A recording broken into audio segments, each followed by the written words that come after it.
Chaque famille vit selon ses propres règles. Certaines d'entre elles sont prononcées à voix haute, d'autres sont transmises par des regards, des pauses, des changements soudains de sujet.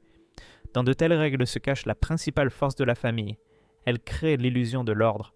Tout le monde sait ce qu'on peut dire et ce qu'il vaut mieux oublier. Mais il y a toujours une personne dont l'honnêteté intérieure ne permet pas de garder ce silence. Rejoignez-nous pour explorer le voyage de dire la vérité et de se retrouver en vous abonnant à notre chaîne pour recevoir plus d'histoires inspirantes. C'est précisément avec lui que commence la rupture. Jung écrivait que l'inconscient familial agit comme un organisme unique. Il se protège de la douleur en refoulant tout ce qui menace la stabilité, l'alcoolisme, la violence, le mensonge, la honte. Tout cela se cachait sous le voile de la normalité. Mais le système ne peut exister éternellement s'il ne reconnaît pas ses ombres. Et c'est précisément celui qui le ressent en premier qui devient une menace. As-tu remarqué comment parfois tu ressens une tension au dîner quand tout le monde sourit mais l'air semble lourd? Pourquoi personne ne dit rien? Pourquoi ne peux-tu pas simplement te taire comme les autres? Cette question est souvent entendue par les personnes qu'on appelle trop sensibles. Mais la sensibilité n'est pas une faiblesse, c'est dans la capacité de remarquer l'incohérence entre les mots et la vérité. Jung affirmait que la personne qui refuse de participer au mensonge collectif devient un miroir. Et regarder dans un miroir fait mal, surtout si s'y reflète ce que tu as évité toute ta vie. La famille commence à se défendre. Ils te qualifient de problème, t'accusent de détruire la paix. En réalité, tu as simplement cessé de jouer le rôle imposé par le système. Imagine la famille là comme un organisme. Quand une infection apparaît, le système immunitaire réagit, la température monte, le corps proteste. La famille réagit de la même manière. Elle expulse celui qui signale la maladie. Non pas parce qu'il est un ennemi, mais parce que l'organisme veut préserver l'équilibre. Mais que se passe-t-il si l'équilibre est construit sur l'auto-illusion? Jung écrivait que la conscience de la vérité commence toujours par un conflit. Celui qui sent le mensonge brise le silence, ouvre le sujet interdit. À ce moment, l'équilibre s'effondre, les querelles commencent, les accusations, les silences. Tous essaient de restaurer l'ordre habituel. Mais la vérité a déjà été prononcée, on ne peut plus la dévoir. Toi peut-être tu as été dans une telle situation, tu as dit quelque chose de simple et soudain tout a changé. Quelqu'un s'est levé de table, quelqu'un s'est détourné. Le téléphone a cessé de sonner. Pourquoi une seule phrase peut-elle provoquer une tempête? Parce que la vérité expose la fragilité du système. La famille craint d'admettre que sa base reposait non sur l'amour mais sur la peur. Jung décrivait ce moment comme le début de l'individuation quand l'homme place pour la première fois la réalité au-dessus de l'approbation. Ce n'est pas une révolte, c'est un éveil. Il te devient physiquement impossible de te taire. Et bien que pour cela tu puisses payer par l'exil à l'intérieur, naît un nouveau sentiment de calme. Parce que pour la première fois, tu choisis toi-même et non le scénario. Pourquoi est-il si difficile d'admettre l'évidence? Parce que la famille, ce n'est pas seulement des gens, c'est un mythe. En le détruisant, tu prives le système de sens. Mais sans destruction, il n'y a pas de renouveau. Chaque lignée a besoin de quelqu'un qui osera dire la vérité. Partagez cette histoire sur notre chaîne pour diffuser ensemble la puissance de la vérité et inspirer ceux qui cherchent la transformation. Cette personne brise l'accord séculaire sur le silence pour ramener la vie là où il ne reste que la forme. Et voilà que le silence s'installe. Après les mots qu'on ne peut pas reprendre, la famille est figée. Mais que se passe-t-il si ce silence est le premier vrai son? Tu ressens la peur, la solitude, la culpabilité. Et puis tu comprends, ce n'est pas la destruction, c'est de la naissance. Jung disait que le processus d'individuation commence toujours par une crise. C'est précisément celui qui a osé appeler les choses par leur nom qui devient le début de la guérison. Peut-être ressens-tu aussi que le temps est venu, que le mensonge ne tient plus à l'intérieur. Alors pose-toi la question: que protèges-tu, la paix ou la vérité? Et si tu choisis la vérité, souviens-toi, c'est précisément là que commence la vraie famille. Quand la vérité est dite, commence la deuxième phase. La famille cherche un coupable. Le système ne peut admettre que le problème est en elle. Elle doit trouver une cause externe et le plus souvent cette cause c'est toi. Jung écrivait que le collectif projette toujours son ombre. Ce qui est insupportable de voir en soi, nous le voyons chez l'autre. Ainsi la famille crée le mythe de la personne difficile, de celui qui gâche tout, qui ne sait pas se taire, qui empêche tout le monde d'être heureux. Ainsi apparaît l'image du bouc émissaire. As-tu remarqué comme il est facile de passer du membre préféré de la famille à celui dont on parle à voix basse? Hier encore tu faisais partie du tout, et aujourd'hui la source de tous les maux. Pourquoi? Parce que tu as dit ce qu'on ne peut pas dire.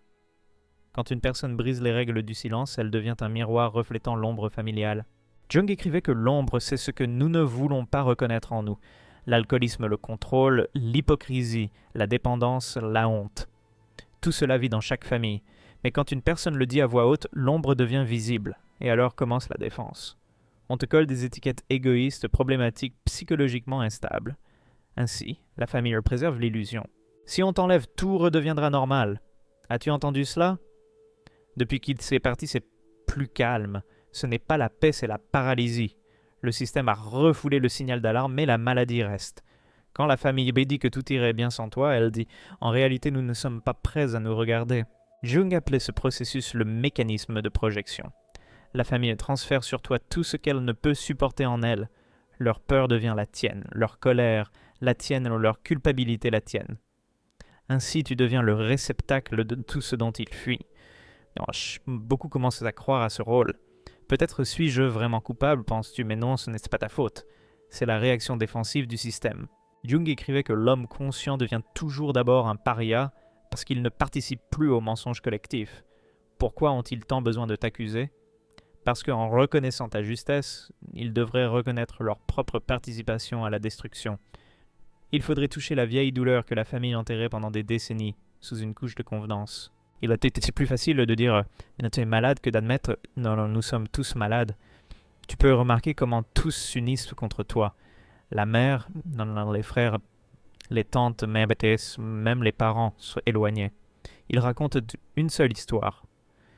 Tout concorde dans la version des événements. Cela crée une sensation d'unité qui n'existait pas avant. Mais c'est une unité fausse construite sur l'exil. Jung écrivait ce que nous ne réalisons pas, nous contrôle. Quand la famille B te fait ennemi, elle protège son ombre et non la réalité. Mais cette protection a un prix. L'ombre grandit, elle se transmet aux enfants, se répète chez les petits-enfants, jusqu'à ce que quelqu'un décide à nouveau de dire la vérité. Tu sens comment le système se ferme comme si l'air devient dense. C'est précisément le moment où on brise le miroir pour ne pas voir le reflet. Mais les éclats restent, et dans chacun d'eux un morceau de vérité qu'il est impossible de détruire. Peut-être as-tu déjà vécu cela. Peut-être es-tu celui qui ne veut plus porter la culpabilité d'autrui. Alors souviens-toi, ils ne te haïssent pas. Ils haïssent ce que tu leur montres, et un jour peut-être ils comprendront. C'est précisément cette image qui était leur chance de se voir. Quand les exilés commencent à changer, la famille réagit par une tempête. À ce moment, l'ordre habituel s'effondre. Le système qui reposait sur l'équilibre entre le mensonge et le silence sans la menace. Tu ne joues plus le jeu, tu ne demandes plus pardon, tu n'acceptes plus leur version. Et alors commence la résistance la plus forte. Jung écrivait que tout système se protège contre la transformation. Quand un élément sort de son rôle habituel, toute la structure vacille. Ainsi la famille. Ta guérison devient pour eux un signal de danger. Car si tu peux être libre, cela signifie que les autres pourraient non l'être aussi. Mais la liberté exige la vérité, et la vérité détruit les anciens liens. As-tu remarqué comment après ta décision de devenir indépendant, les appels s'activent soudain, les accusations, les demandes de revenir? Ce n'était pas parce qu'ils s'ennuient. Ils essaient de ramener le système à l'état initial. Chaque « tu as changé » sonne comme « tu as cessé de jouer selon nos règles ». Jung disait que la destruction de l'illusion est toujours perçue comme une trahison. Celui qui sort du jeu devient le destructeur du monde des autres. Mais c'est précisément ce destructeur qui porte en lui la semence d'un nouvel ordre. Dans l'ancienne structure, il n'y a plus de place pour lui parce qu'elle était construite sur la peur et la dépendance. Quand tu poses des limites, commence l'attaque émotionnelle. D'abord la culpabilité, comment peux-tu faire ça à la famille? Ensuite la peur, tu resteras seul. Ensuite la dévalorisation, tous ces psychologues t'ont embrouillé la tête. Ce n'est pas un hasard. Le système cherche le point faible pour reprendre le contrôle. Tu sens comment chaque limite se transforme en accusation. Mais il est important de se souvenir, ce n'est pas une réaction à toi, c'est une réaction à la perte de pouvoir. La famille n'est pas prête à la nouvelle réalité où tu ne te soumets plus au silence collectif. Jung appelait cela le moment de crise de l'individuation, la collision de la personnalité et du collectif. Tu peux remarquer que plus tu deviens calme, plus leur anxiété est forte, parce que maintenant, ils ne peuvent plus te lire à travers les anciens modèles. Tu ne disputes pas, ne te justifies pas, ne supplies pas, et cela les effraie plus que tout. Ton silence sonne plus fort que les cris. Il dit « Je ne joue plus ». La famille commence à réécrire l'histoire. Tu étais incompris maintenant, tu es dégénéré. Tu étais émotionnel, maintenant froid. Ainsi se crée un nouveau mythe dans lequel ils sont à nouveau les victimes et toi le méchant. Cela leur permet de ne pas voir l'essentiel que leur peur du changement les détruit eux-mêmes. Jung écrivait que la croissance de la personnalité provoque l'agression dans le collectif, parce qu'elle rappelle leur propre stagnation. Et en effet, quand une personne commence à respirer librement, les autres sentent l'étouffement. Non pas parce que l'air s'est gâté, mais parce qu'ils sont habitués à vivre sans lui. Toi, peut-être tu es maintenant à cette étape quand on t'appelle et on te rejette en même temps, quand chaque pas en avant semble une trahison. Mais sache, ce chaos, ce n'est pas un signe d'échec, c'est un signe de vie. Ainsi, le système résiste à la guérison. Si tu tiens bon, la structure s'effondrera pas tout de suite, mais progressivement. Et alors, chacun commencera à chercher un nouveau point d'appui. Quelqu'un t'accusera jusqu'au bout, quelqu'un comprendra après des années. Mais c'est précisément toi qui es devenu celui par qui la vieille fondation s'est fissurée. Quand Jung écrivait sur la transformation de la personnalité, il notait la lumière entre là où il y avait une fissure. Ce chaos, ce n'est pas la fin. C'est une porte. Tu l'as ouverte le premier, et maintenant l'essentiel, ne pas la refermer simplement, parce que les autres ont peur de regarder dehors.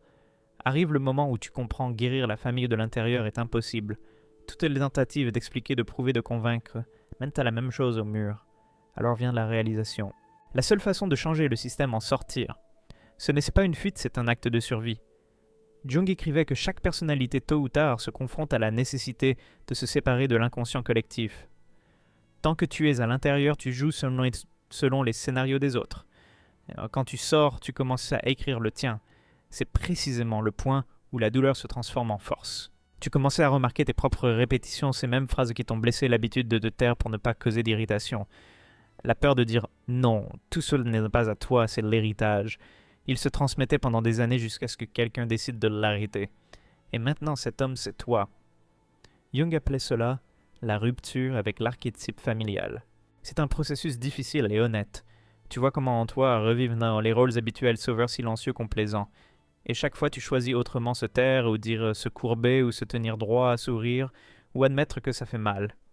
Ainsi, pas à pas, se forme une nouvelle identité. Non réactive, mais consciente. Au début, il semble que tu sois seul. Le silence après le départ effraie, le téléphone était muet. Les gens qui étaient autrefois proches évilent les rencontres, mais dans ce silence naît l'espace où pour la première fois on peut s'entendre soi-même. Tu commences à sentir ce que tu veux vraiment, ce que tu aimes, ce qui éveille en toi la vivacité. Tu remarques comment à l'intérieur apparaît le calme. Pas celui artificiel qui dépendait auparavant de l'approbation d'autrui, mais le vrai basé sur la vérité. Tu ne cherches plus que quelqu'un confirme ta justesse. Tu deviens toi-même la confirmation. Jung écrivait que l'homme devient entier quand il unit en lui la lumière et l'ombre, quand il cesse de nier ses propres blessures. Tu commences à parler de ce qui était interdit. Tu écris, racontes, partages. Ce n'est pas une vengeance, c'est la restauration de la réalité. Parce que la vérité exprimée par des mots perd sa force destructrice. Parfois tu trouves dans les vieilles histoires de tes parents la même douleur. La grand-mère qu'on appelait difficile, l'oncle qui est parti et n'était plus revenu. Chacun d'eux a essayé de s'échapper mais n'a pas pu. Maintenant tu sais la continuation de cette ligne, mais avec une autre issue. Tu ne répètes pas, tu achèves. Jung considérait que la rupture avec le scénario familial, c'est une naissance spirituelle. Elle exige la perte. Tu perdais le vieux rôle, l'un de la vieille identité, le vieux cercle de relations, mais avec cela tu acquiers toi-même. C'est précisément le prix de la liberté. Tu n'essaies plus de prouver que tu es digne d'amour. Tu vis simplement sans feindre. Tu n'essaies plus de plaire. Tu choisis la vérité. Et peut-être quelqu'un de la famille appellera cela de la froideur. Qu'il en soit ainsi. Tu as simplement cessé de brûler pour que les autres aient de la lumière. Ainsi se termine la phase de rupture. À l'extérieur, tu sembles séparé à l'intérieur pour la première fois entier.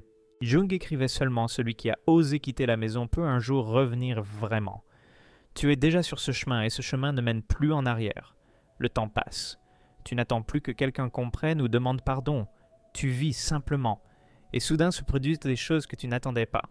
Quelqu'un de la famille t'écrit, quelqu'un murmure qu'il admet que tu avais raison. Quelqu'un en observant ta nouvelle vie commence à réfléchir à la sienne. Ainsi fonctionne la loi de la libération dont écrivait Jung. En te libérant toi-même, tu crées la possibilité de libération pour les autres. Tu ne prêches pas, ne prouves pas, n'appelles pas à te suivre. Tu vis simplement autrement, et cela suffit. Quand une personne cesse de soutenir le mensonge, tout le système perd sa stabilité. Les vieilles histoires de Sophia ne fonctionnent plus. Les vieilles peurs perdent leur force. Jung disait que chaque acte d'individuation change le collectif. Pas tout de suite, pas directement, mais inévitablement. Tu es la preuve qu'on peut sortir du cercle de la peur et ne pas disparaître. Tu montres que l'amour sans contrôle existe, que le silence sans feinte est possible, que la vie sans approbation est réelle. Et peut-être quelqu'un de la famille un jour osera aussi. Non pas parce que tu persuadais, mais parce que tu as montré qu'on peut survivre. Tu es devenu l'exemple que la destruction de l'ancien n'anéantit pas le lien, mais le purifie. La morale de cette histoire est simple, la famille ne se détruit pas quand quelqu'un part. Elle se détruit quand tous restent et continuent de mentir. L'agneau qu'on a exilé n'était pas une menace, mais un remède. Son départ a révélé la maladie et donné une chance à la guérison. Jung écrivait que l'homme devient soi-même seulement quand il cesse d'être le reflet des autres. Ta tâche n'était pas de sauver la famille, mais de devenir toi-même. Et par cela, tu as fait plus que tu pouvais en restant à l'intérieur. Qu'ils ne reconnaissent pas ta justesse, cela n'a plus d'importance. Tu as accompli ton rôle, montré qu'on peut vivre sans peur, que la liberté n'est pas la destruction, mais une nouvelle forme d'amour. Et si quelqu'un un jour osera suivre ton exemple, cela se produira non à cause de tes mots, mais à cause de ton existence. La vérité est telle. L'agneau noir ne détruit pas la famille. Il montre que la famille est capable de renouveau. Mais seulement si quelqu'un ose devenir le premier. Tu es devenu cette personne, et maintenant le monde dans lequel tu vis t'appartient enfin. Suivez notre chaîne pour continuer le voyage de découverte de soi et construire ensemble une communauté vivant authentiquement,